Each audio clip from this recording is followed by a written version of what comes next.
अभी इनको छठा टॉपिक है मोमेंटम, या इसी को बोलते हैं linear momentum.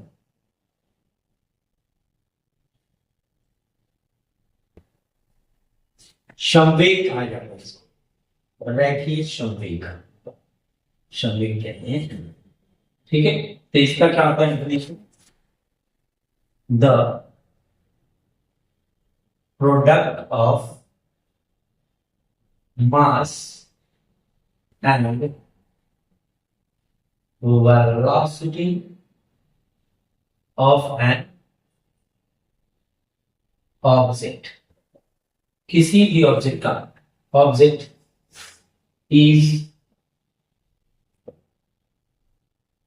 is known as momentum। ठीक है, तो वो क्या है, the product of mass and velocity of an object is known as momentum. तो मोमेंटम को हम लोग डिनोट किससे करते हैं, इसको समझाता हूं। इसका मतलब क्या है, इट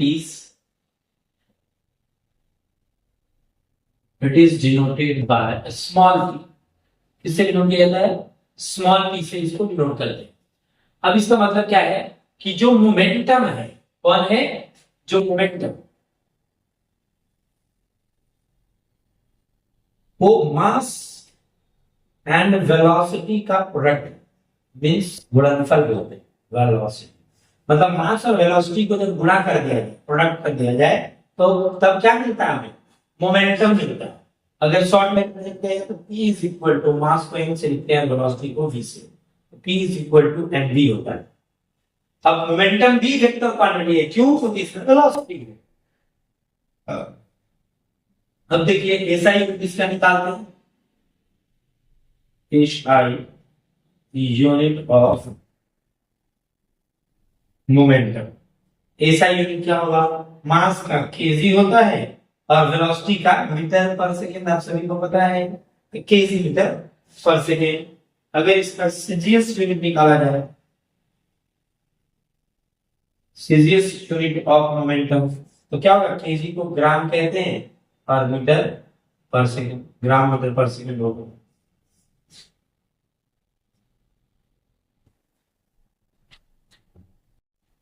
इसका सीजीएस यूनिट हो गया ग्राम मीटर पर सेकेंड। अब आ जाइए, it is means momentum is a vector quantity. ये भी वेक्टर क्वांटिटी है और इसका डायमेंशन फार्मूला क्या होगा,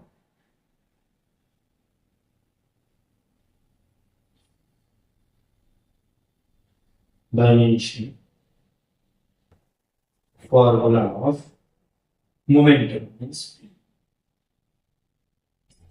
dimension formula of momentum means p। तो क्या होगा बताओ, मास का तो m होता है, डायमेंशन फार्मूला मास का m होता है, और वेलोसिटी का पहले ही बता दिया हूं, m(t-1) होता है। हमें फार्मूला क्या मिल गया, m(l(t-1)।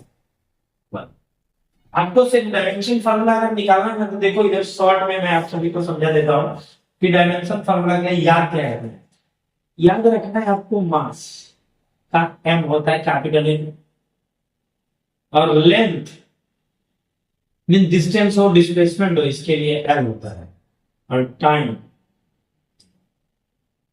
जिसके लिए t होता है। अगर ये तीनों याद है बेसिक में, तो आपको लगभग डायमेंशन फार्मूला सबका आता है, लगभग, पूरा नहीं और भी पढ़ाया जाता है, बट बेसिक के लिए यही है।